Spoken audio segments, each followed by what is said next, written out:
Okay everyone, welcome back to another video on the channel. Today we're back on GT Sport and we're back with the FIA manufacturers round number 6 driving at Blue Moon Bay. So this is basically an oval track. We're in group 3 for this race.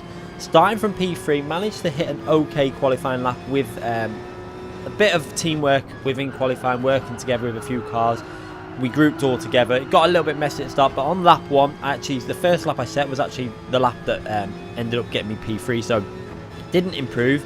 It got a little bit messy after I think a lot of cars just tried to battle for their own qualifying rather than working together to improve the laps, and no one really improved after the first lap. So starting from P3, you can see staying in slipstream. Obviously the best place to be is pretty much around P3, 4, because you're getting that little bit extra of slipstream from the other cars. We talked about this in previous races. When it's a slipstream battle, you really want to be a couple of cars back because you pick up even more of a slipstream, especially in qualifying. As you can see there, also the Porsche not particularly strong down the straights. However, the Porsche was able to go through some of the corners a little bit faster, and also the tyre wear was fairly good on it. Obviously, this is a totally different BOP to your normal BOP used on the road tracks. When it's an oval track, the game changes the BOP, gives the cars more power. So some cars that are not very powerful normally can actually be powerful, but the Porsche is still pretty low down on power. So we get very close to that Toyota on the right hand side there. Decided to let him go around the outside and cut back in front and just give him space. And again, the Ford around the outside, I actually lost out a little bit here. I had to pretty much let all the cars through because I couldn't get back in the slipstream as we cut to the TV replay camera. And you can see a bit of a divide developing between two sets of cars.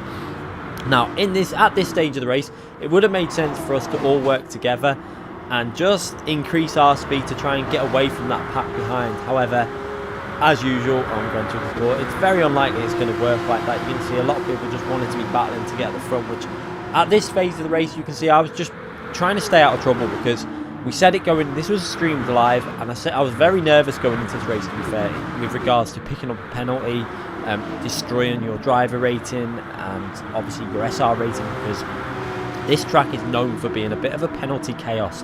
So I went into this race pretty much just hoping to get basically a top 5. That would be a very good result, a top 5, and just try and come out of it without any sort of penalties. You can see I'm trying to be very cautious. I'm doing overtakes, but I'm trying to stay away from cars and be given a lot of space. Basically, you could do a little bit of bump drafting, but you had to be very careful how you did it. So just little gentle taps. You didn't want to do any big taps because it could give the car in front a 5-second penalty, and you don't want to do that. So if any bump drafting was to be done, it was just little nudges forward, just little taps just to increase their speed a little bit. You couldn't go into the back and give them a good whack because you'd get a penalty, and rightly so, to be honest, because you shouldn't be giving people full-on whacks. It should just be gentle nudges if you're going to do it. Obviously, in real life, you wouldn't be able to do it in GT3 cars, but they do it in NASCAR and stuff, but they allow it in this, so you're going to see people doing it, and you can see at the moment, they're starting to gain a little bit on the from the group behind, starting to catch up a bit, and this is becoming a very close battle for the lead. You've got a lot of cars involved with it.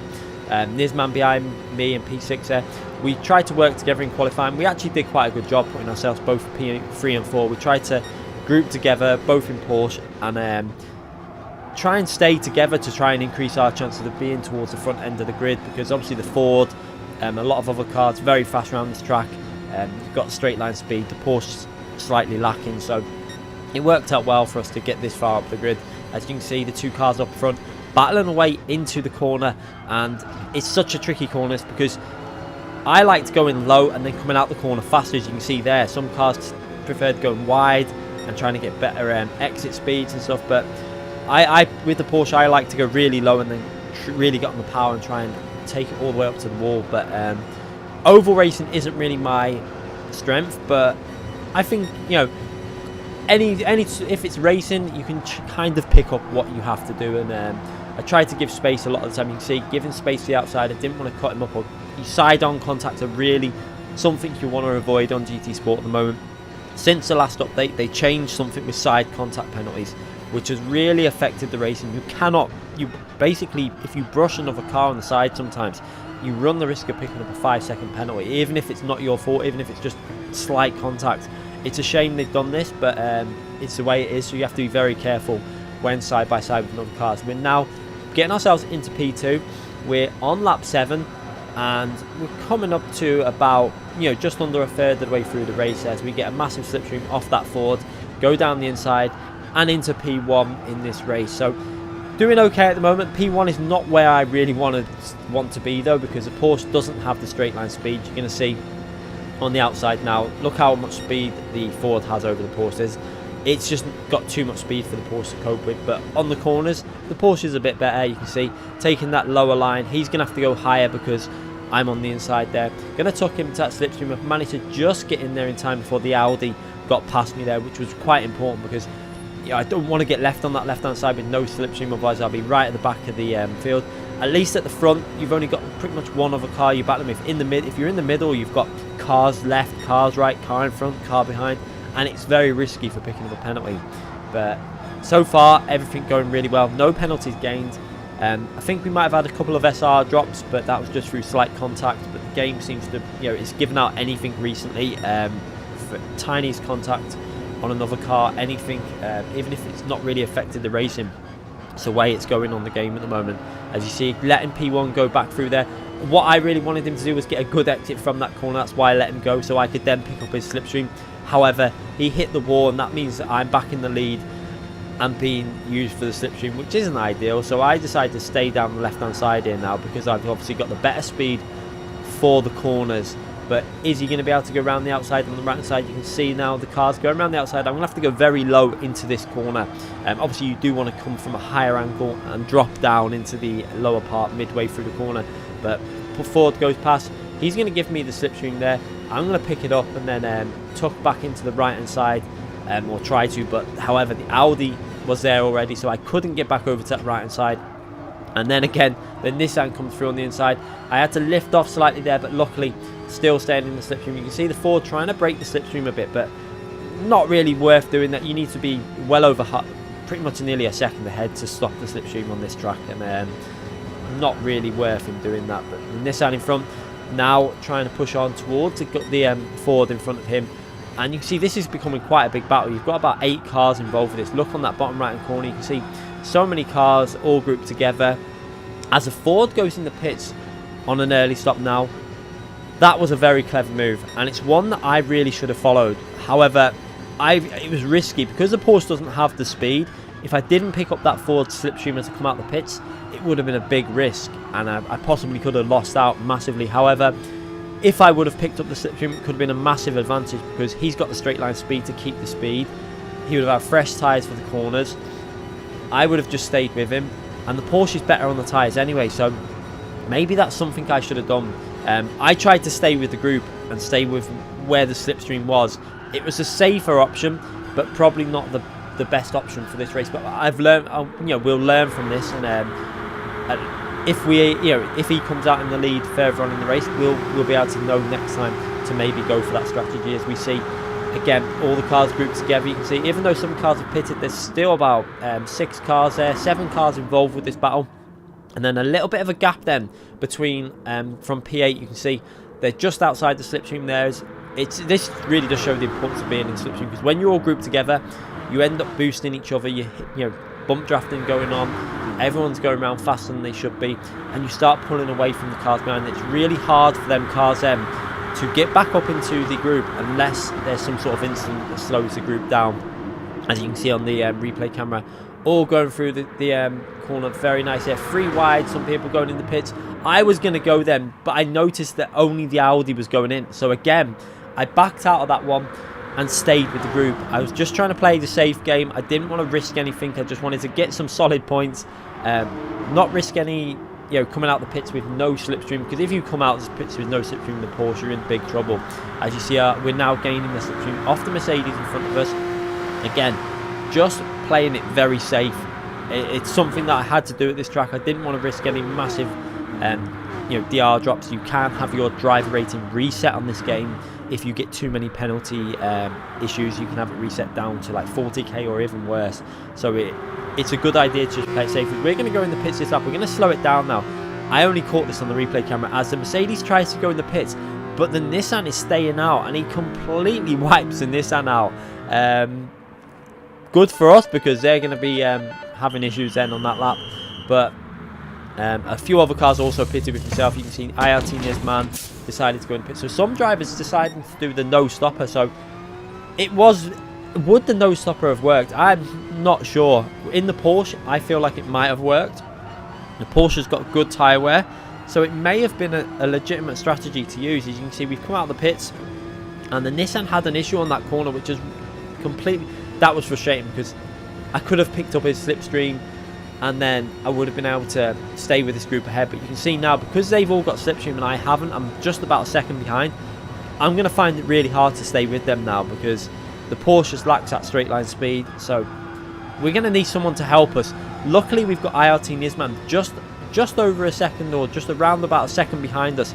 So hopefully he's going to be able to catch us up and start boosting us up to P9. I think I was saying it on stream. I really need Nisman now to help me get into this group up ahead. Some of these cars that are in front of us have not pitted yet, so they're going to be on a no-stop strategy. However, you can see from now straight away, we're in P10. We went in the pits pretty much in the front group of the race, so you can see that we should have really went in the pits early. Because the tyres are good, it would have made more sense. However, it was risky, and I really should have took the risk. Went in the pits with that Ford. You can see the Ford well up there towards the front, and we would have been up there with the Ford, and probably with more tyres left towards the end of the race. So a little bit of a mistake with the strategy. Tried to play it too safe.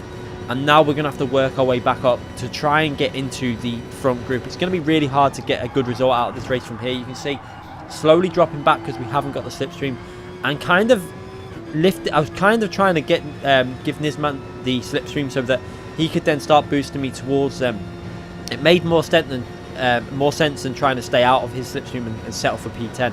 The better plan was to try and let him get the slipstream slowly, and then he can pick it up, start boosting me, and I can boost him, and we can try and get involved with that battle up front. Because once they start battling, if we're working together, we might be able to get back involved with this race. And some of them cars are going to start dropping off through the corners once their tyres start going. You know, after lap 16, 17, the tyres did start losing quite a lot of grip, and it was going to be very hard for them to maintain their speed through turn 1 and the final corner. They're the corners where you need the tyre grip to carry the speed through the corner. As you can see, getting much closer now to picking up that slipstream. And we've got Nisman giving us a little bump there, and he's going to go up the inside this time and get himself into lead. I let him go up the inside now. I'm going to tuck him behind him and try and boost him for a bit now. I was going to boost him into this corner, you're going to see, but I back out of it. I decided not to nudge him there. It was too close to the braking zone. You risk giving each other a penalty, and also it's not something you want to be. As you're going in the braking zone, you don't want to have your speed boosted forward. As you can see there, he's trying to pick up the slipstream of the cars in front. I'm going to nudge him forward, give him a little nudge, increase his speed. I did get an SR drop for it, obviously, but no penalty because it wasn't hard enough of a hit from behind. But this is a tactic used in oval racing in real life, obviously not in GT3 cars, but like I say, GT Sports damage model isn't sophisticated enough. It's on weak. You're not going to get damage through doing it, and this makes sense for me and Nisman to do. And you can see now, Nisman's actually caught onto the slipstream of P9. If we can get past these two drivers in front, and then try and pick up on the slipstream that's in front of them, we might be able to salvage a result from this race, as we managed to get ourselves into P9 and 10, and now pushing on to try and see if we can get ourselves into the top 5 in this race. It's going to be a really hard task, though. You can see the drivers up ahead are quite far in front. The Ford is way up there.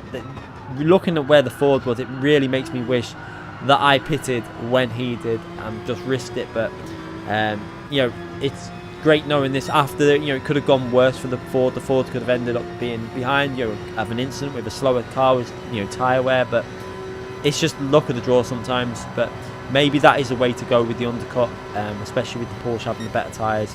As we have a little look up on the inside, but again decided not to go for that. Too risky, as we've got a car on the right hand side there. Seems to be struggling a little bit with the tyres, hits the wall, and we're going to give Nisman, again, a little nudge forward to get him past that car and try and follow him through on the entry into the corners. He's going to have to run high, the driver on the right hand side. He can't afford to go low, so I'm going to try and tuck in low as well and try and get ourselves past the Aston Martin. As now, again, picking up the slipstream. You can see we really needed to work together. So again, I'm going to try and give Nisman a little nudge forward to help myself. You see here, nudging this man forward to make sure that he's staying on that inside line, because that Aston Martin is starting to come back on the right hand side, and you can see this group of cars getting very close together now. We're towards the back of it at the moment, but we should have the better tyres towards the end of the race. So will this come back to us as this race goes on? This was actually quite intense. You know, a lot of people don't like oval racing. I'm not a massive fan of it, but one thing I will say about it is when you're driving it, it is quite fun because the racing is so close. It's very tactical and you have to be very alert. And it's one area where I wish, this is one reason why I wish GT Sport has some sort of spotter system like iRacing, just to let us know, like I think Project Cars does it as well, when a car is to your left or to the right, or whether you're too wide, three wide. It's such a simple system. I can't believe it would take much programming just to let you know that there's a car on your left or a car on your right, or you're too wide or you're three wide. It's pretty much like 5 simple things they just need to implement into the game just to let you know. And that could be used on road racing as well, on the real tracks, because it would improve the racing. I know you've got a radar there, but if you have a spotter there telling you, when you're driving, you're looking at the apex of the corners. That's where your focus is on. You're not really paying attention to the radar, so your complete focus is looking at the apex of the corners in tracks. So I think a spotter system like iRacing would really benefit GT Sport. Maybe that's something they can incorporate into a sequel or a future game, or even try and incorporate into this. I think would make sense, because if you know you're together, you see there the Mercedes giving me a nudge, and again there, I don't know if you knew I was there. That's the driver that, I mean, I don't know if this is the start of an issue that we had on stream yesterday, but he was giving me a few nudges there. He pushed me to the wall there, and this is the driver that tried to take me out, the MR driver that tried to take me out in yesterday's FIA race. If you would have watched that live on stream, he pushed me onto the wall and then tried to brake check me, and then as I got out, I managed to avoid the brake checking and went to the right hand side, and he tried to wipe me into the wall and missed and hit himself into the wall. Now this was clear as day on the stream. We're going to show that clip when we upload the highlights video of the FIA races. But you can see, I'm not sure if this has something to do with it, what was going on here, because he was being very hard. I think he had old tyres on, and there you see as I went for the move, he tried to turn in on me. I was giving him more than I gave him a whole lane to work with, but he got knocked out. But he had no tyres, he hadn't pitted, and when you don't pit at this track, you've got to expect the faster cars to just go past you. You can't fight it too much. You've got to just try and tuck in their slipstream and stay in the battle somehow. As you can see, he's staying on the outside again there. As you can see, his tyres just don't seem to have the wear, unless he pitted very early or something. But his tyres definitely seem to be wearing quite bad. And this is possibly something that, I mean, I only noticed when I was in this race that it was the same driver that, when I was doing this video, it was the same driver that we had the issue with last night. So possibly there's something to do with this, why that happened. But you can see we've got ourselves in front now with Nizman. I'm in P5, he's in P6. And now we've got the other MR driver in front of us, who also is on a no-stop strategy. And you can see how much he's suffering with the tyres. We've got 1 lap to go. Can we get that 1 extra position and get ourselves into P4 and 5 for myself and Nizman? It's going to be a very tactical end to this race. You can see how much he's losing through the corners. Look how much more speed the Porsche can carry now with the fresher tyres. And we're nearly picking up that slipstream now. I think I've got the slipstream. Nizman's picking up my slipstream. I'm picking up the slipstream of Aircon in front of us. And we might be able to make a move and get ourselves into the top 4 places. But will Nizman be able to make a move on myself? This is going to be a really hard battle. Look at the bottom right hand corner. You're going to see I'm going to have to go down the inside because he tried to cover that quite nicely. I go really tight on the inside. Nizman goes around the outside. We're 3 wide. Nizman carries the outside speed. You get a much more exit speed by doing that. So I have to tuck in his slipstream. I stay in P5. However, Nizman gets himself into P4. And a great end to that race. And we pick up a solid result. Nizman there P4, myself P5. We work together well and managed to get a solid result from that. So an enjoyable race. It'd be interesting to see if something in that. I didn't really do anything wrong to the MR driver. Really, he kept turning in on me when I was giving him space. So unless he felt that he was getting knocked about or something, I do not know. But it could be something to do with that race, why he tried to take me out in the other race as well. He did push me against the wall, which he got a penalty for. And then he tried to brake check me and then push me into the wall at last night's Tokyo race. So is it something to do with that? We don't know. We'll find out when we review that race in a few days and go through it. And I will talk about that when it happens. There's 2 very different races to upload from last night's FIA races there. But I hope you enjoyed that video. I enjoyed racing that track. It's not always the most popular races to do, but I will say that when you're doing it, it is good fun, and I think it actually is quite entertaining to watch because there's a lot of tactics involved. Myself and this man, I think, should have pitted a little bit earlier, and we probably threw away a chance of a win in that race. I think it would have been possible with the tyre wear. However, we managed to fight our way back from down in P10 then after the pit stop and get ourselves back into P4 and 5. So a fairly successful result. Anyway, thank you again for watching this video. I hope you enjoyed it. Make sure you subscribe to the channel if you haven't already subscribed. Click the notification button so you don't miss any future videos. I do try and upload every day and try and get a stream out every day. So make sure you check them out as well. And I'll see you all very soon. Thanks again for watching, everyone.